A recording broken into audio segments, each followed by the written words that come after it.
আসসালামু আলাইকুম।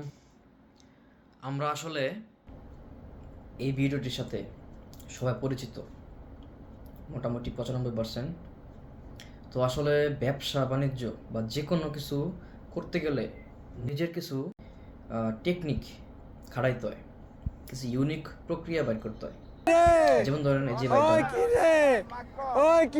এসব কিন্তু না বললেও পারতো, যে এটা কি ছাগলামি, স্বাভাবিকভাবে একদম মানে এরকমভাবে কি এটা বলা কি আছে কি যে তরমুজ বিক্রি করতে আসি, এই লন ভাই মিষ্টি হবে, সে না হলে ফেরত নেবেন, এটাও বলতে পারতো। কিন্তু সে এইসব কথাগুলো বলছে কারণ কি, এতে কাস্টমার সে কাঁচাইছে, এতে তার লাভ হয়েছে।